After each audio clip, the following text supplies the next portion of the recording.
Deep in the mountains of a Latin American country, around the year 1998, lived Don Tomas, a middle-aged farmer, quiet, hard-working, and full of faith. His life was simple on a remote piece of land, far from town, surrounded by woods and dirt roads, where silence ruled when night fell. But one heated argument with his wife changed everything. She left, taking their children with her, and Don Tomas was left completely alone. What started as sadness and routine slowly turned into something far more disturbing. First came the strange dreams, then the sounds in the night, and then a cry, a distant cry, but so deep it chilled him to the bone. Don Tomas swore it was real. He lived it. He endured it. And many years later, he decided to tell his story. This is his account, not legend, not fiction. The story of a farmer who one night came face to face with what he called a spirit. And it all began when he was left alone on that farm.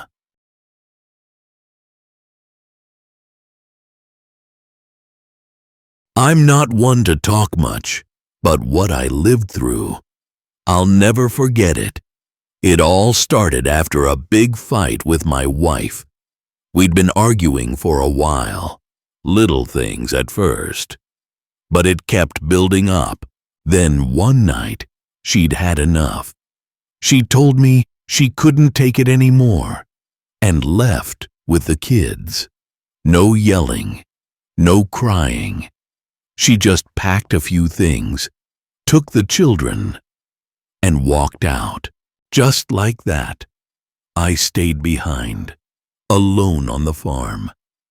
And that word, alone, I truly started to feel it then. The house turned quiet. All I could hear were my own footsteps, the wind through the windows, and nothing else. Before, the house was full of life. My kids laughing, her voice in the kitchen, the radio playing. Now there was only silence. I kept working during the day like always, feeding the animals, fixing what needed fixing. But I was just going through the motions. Didn't feel like eating most days. I'd sit on the porch and look out at the land, thinking about them, thinking about the things I said wrong, the things I never said, wondering if they were okay, if they missed me. I regretted a lot, but by then, it was too late. The nights were the worst. I'd go to bed early, but I couldn't sleep. Just lay there, turning over and over with my head full of thoughts. And the silence, it didn't feel peaceful. It felt heavy, strange, like the house had something in it. I don't know how to explain it. Maybe it was just the loneliness messing with my mind. Sometimes I'd get up in the middle of the night, step outside just to breathe a bit, hoping the air would clear my head. But that feeling stayed. The house didn't feel like home anymore. It felt hollow, like it was waiting for something, something I couldn't see. A few days passed, and I started noticing strange things, not on the farm, but in me. At night, it felt like something was pressing on my chest. I went to bed tired, but couldn't get any real rest. Then the dreams began. Different. Not full nightmares at first, but still uncomfortable. I dreamed of the yard covered in fog, or of the dogs barking at something I couldn't see. And I always woke up sweating, like I'd been running. During the day, I tried to act tough. I told myself it was just nerves, that it was normal after everything with my family. But there was something I couldn't explain. That feeling that something was off, like the farm wasn't the same anymore. Sometimes I felt like someone was watching me from the woods or from the edge of the corral. But when I turned around, there was nothing, just the wind moving the trees. Even the animals seemed more uneasy. The dogs were more nervous, barking at night for no reason I could see. They'd stare into the woods, hair standing up on their backs. I tried to calm them down, but they stayed that way. One night, they all just froze, like they saw something I couldn't. And that left me unsettled. I started talking to myself in a low voice, just out of habit, just to not feel so alone. I'd say things like, "You'll get through this," or "Hang in there, better days will come." But the truth was, I slept less and less every night, and the dreams kept getting darker. They'd start with the sound of footsteps on wet soil, then distant voices, and more than once, crying. Very faint, but it was there. A woman's cry, though at the time, I still thought it was just my mind playing tricks on me. After several nights like that, barely sleeping, waking up soaked in sweat, I felt like I couldn't take it anymore. I kept telling myself they were just dreams, that it was the sadness of being alone. But something deep inside told me it wasn't that simple. There was a weight in the air, a constant unease, a sense that something was following me, even if I couldn't see it. So I decided to go visit Don Julian, a neighbor I trusted, who lived about half an hour away on horseback, down the old trail through the coffee fields. Don Julian is one of those quiet men, deep voice, serious eyes, but with a calmness that's always made me feel safe. When I got there, I found him in the yard, checking some sacks of corn. He greeted me with a firm handshake and invited me to sit on a stone under the mango tree. I didn't beat around the bush. As soon as he handed me a cup of coffee, I let it all out. How ever since I'd been alone, something just didn't feel right. "I can't sleep, Julian. I don't know if I'm going crazy, but the nights feel endless. I wake up from nightmares. The dogs bark at nothing. I feel like someone's watching me from the woods, like something's waiting." He didn't interrupt me. He just stared off toward the horizon, nodding slowly, like he already knew what I was going to say. When I finished, he took a sip of coffee and said, "That happens when the soul is left alone. There are things that slip into the silence. You don't see them, but you feel them." After that, he went quiet for a long while.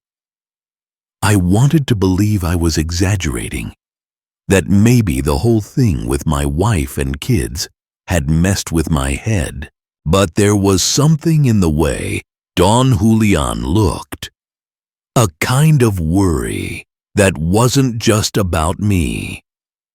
So I asked him straight out, without thinking too much. Have you ever heard anything strange at night? Any crying? Footsteps? He lowered his head, like he wasn't sure what to say. Everything's normal around here, he said, but he wouldn't meet my eyes. Sometimes the countryside plays tricks on us when we're alone. Best not to pay attention to that. Keep yourself busy. An idle mind is a dangerous thing. I wasn't convinced. I've known Don Julian for years. When he avoids talking about something, it's because there's more than he wants to admit. But I didn't push him. I stayed a while longer, chatting about other things, drinking coffee, trying to calm myself down. When I got on the horse to ride back home, I felt something strange in my chest, like whatever had been bothering me knew that I'd spoken about it. That night, when I returned to the farm, something started to shift. And that was when the crying really began to slip into my dreams. That night, I got back late from Don Julian's place. The road felt darker than usual, and the woods seemed different. I don't know how to explain it. It was like the trees had crept closer, and the air felt still. Too still. Not even the crickets were chirping, and that struck me as strange. But I tried not to overthink it. I went into the house, warmed up some coffee, and went to bed, hoping I'd sleep a little better. But I didn't. That was the first time the crying showed up in my dreams. At first, it was a soft sound, like distant sobbing. It seemed like a woman crying, not screaming, more like she was speaking through her tears. The strange part was that in the dream, I wasn't anywhere else. It was my house, exactly as it is, like I wasn't dreaming at all. I saw myself standing by the door, staring out the window toward the dark woods, and far off, between the trees, I could hear that faint weeping, like someone crying out of pure sorrow. I felt frozen, my skin crawling, a coldness inside me that wouldn't let me move. Then, all of a sudden, everything went black. I woke up in a panic, heart pounding, body drenched in sweat. The first thing I did was check the time. It was around 3 in the morning. Everything was silent, except for the dogs. They were restless, like they had caught a scent. One was pacing inside his cage. The other was growling low, eyes fixed on the woods. I sat there on the bed, not sure if I had really dreamed, or if maybe I'd heard something while awake and mistook it for a dream. I wanted to believe it was just stress, exhaustion, the weight of being alone after the separation. But the crying came back the next nights, always the same. A woman weeping, getting closer each time. In my dreams, I'd find myself walking through the yard, the moon barely lighting the ground, and out there among the coffee plants, the same sorrowful sound, soft, but heavy with pain. Pain you could feel in your chest. It wouldn't let me sleep. I woke up more tired than when I went to bed. The dog stayed on edge, and the atmosphere in the house grew heavy. Like breathing took more effort, like even the walls were holding their breath. I started to feel like I wasn't alone. I didn't see anyone, didn't hear footsteps or voices, but I felt it. Something else was there with me, watching, waiting, and it wasn't sadness or guilt. It was something else, something I didn't recognize, something not from this world. I couldn't take it anymore. Between the broken sleep, the nightmares, and that awful feeling that stayed with me even when I was awake, I decided to go back to Don Julian's. I didn't know if I was looking for advice or just someone to talk to, but something inside told me I had to go. Early that morning, without even having breakfast, I saddled the mule and took the old road. When I arrived, he saw me from afar and came to meet me, worry all over his face. "Back again, compadre. You look like a soul in torment," he said. And he was right.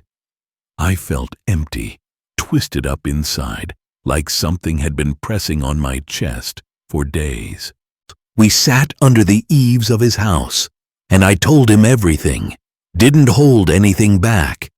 The nightmares with that crying that sounded like a woman, the sense that someone was out there in the dark, the restless dogs, and that chill crawling down my back every time I closed my eyes. Don Julian stayed quiet for a long time. He didn't even look at me. He just stared off toward the woods, like he was thinking about something he didn't want to say. I asked if he had heard anything strange at night, any crying or noises, but he said no, that everything out there had been normal. But something in his face changed, like fear. Or maybe, like he already knew what this was. He put a hand on my shoulder and, in a low voice, said, "Look, I don't want to put ideas in your head, but if I were you, I'd leave that farm as soon as I could.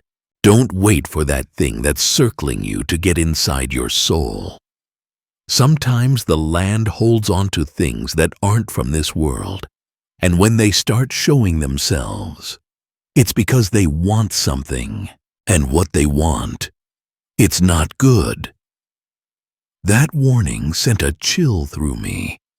I asked what he knew, but all he said was that I wasn't the first to tell him something like this, that sometimes the land remembers, and when your spirit is weak, those things can feel it. I left his place more confused than before. I didn't know whether to believe him or think I was just scaring myself, but his words echoed in my head all afternoon. And the worst part was that deep down, I already knew something wasn't right, that my farm, my house, was no longer just mine. That night, after I got back from Don Julian's, I kept thinking about everything he'd told me. I took it seriously, sure, but sometimes you want to believe those things are just old stories made to scare people. I went to bed like always, but this time I left the machete close by, just in case. I don't know what time it was, but sometime before dawn, the dogs woke me up making a racket. They were barking like mad. Not like when they see an armadillo or a fox. No, this was different. It was like they were scared, or furious, or both.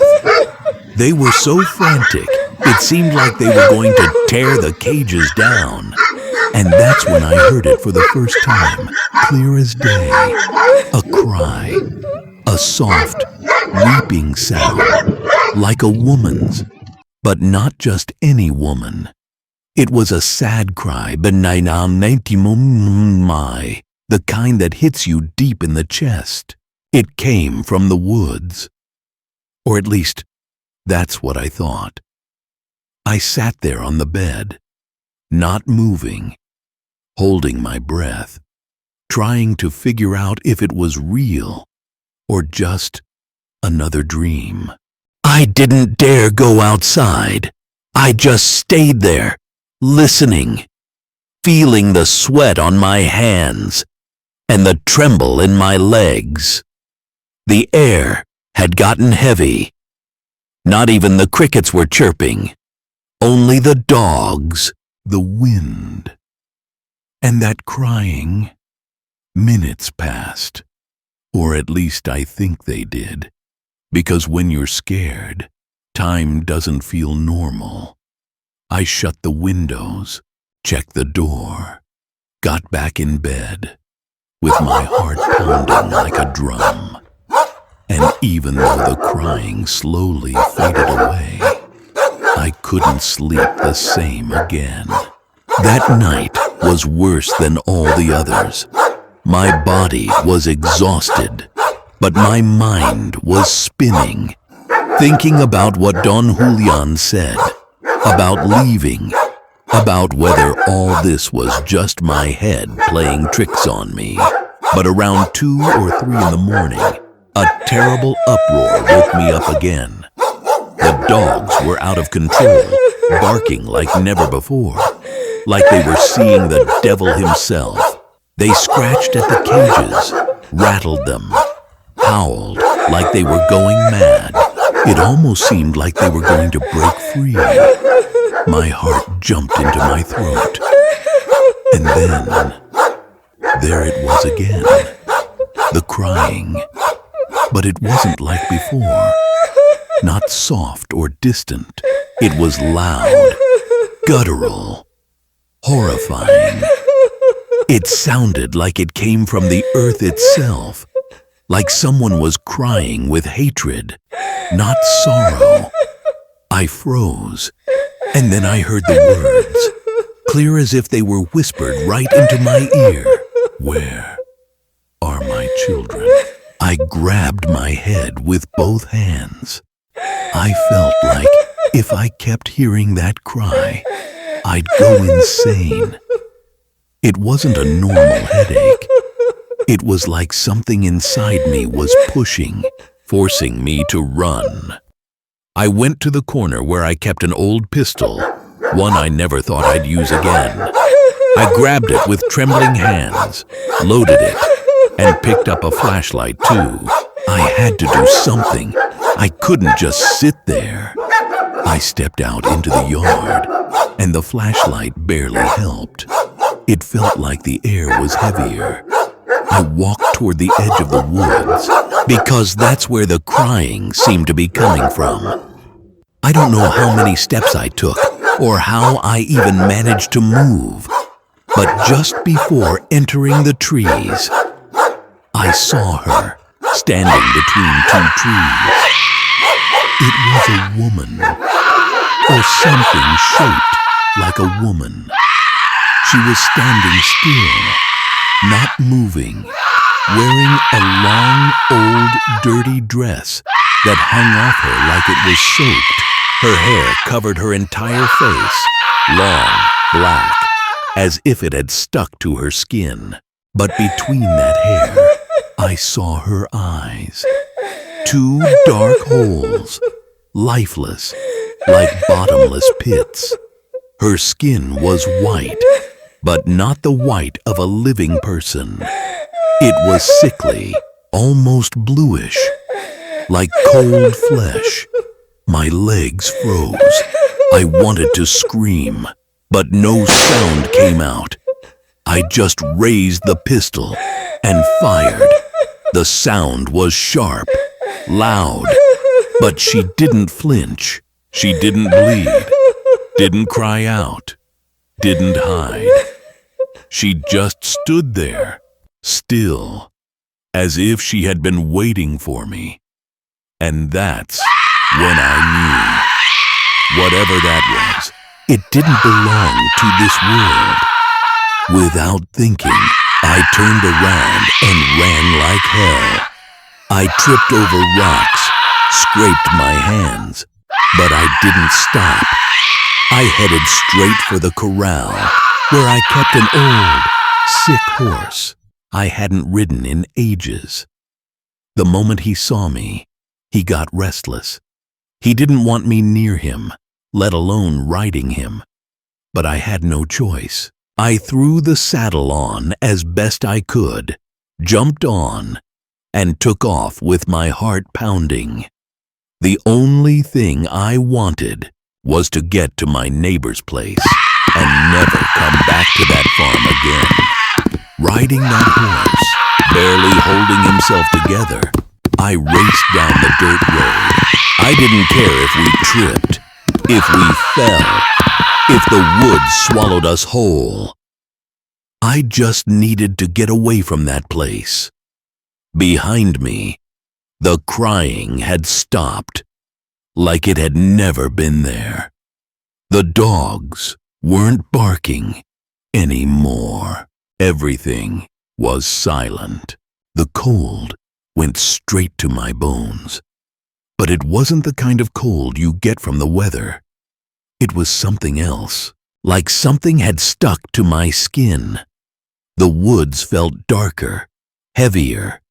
I felt like, even if I couldn't see her, that thing was still behind me. When I finally saw the faint light coming from my neighbor's house, it felt like I could breathe again. I got off the horse as best I could, nearly collapsing. I banged on the door hard, and when he opened and saw me, the color drained from his face. He let me in without saying a word. I couldn't even talk. My hands were shaking. My heart felt like it was going to burst. I sat down in a chair, and he, without asking a thing, went for a candle, lit it, and placed an image of the Virgin Mary on the table. Then he sat in front of me and began to pray in a low voice. I didn't even know what to say, but I joined him. I hadn't prayed in years, but that night I prayed with everything I had left in me. The candle barely lit the room, but that small bit of light brought a relief I can't explain. Every word of the prayer felt like it was pushing that thing away. The fear, the weight, the presence. And so we stayed like that, the two of us, praying slowly, while outside, the wind whispered through the trees like even it had calmed down. I went back to the farm at dawn, more to gather my things than anything else. But it wasn't the same anymore. The place had a silence that wasn't normal, a kind of emptiness that wouldn't go away. I lasted a few more days, but soon enough, I left for the city. I never told anyone everything I saw until now.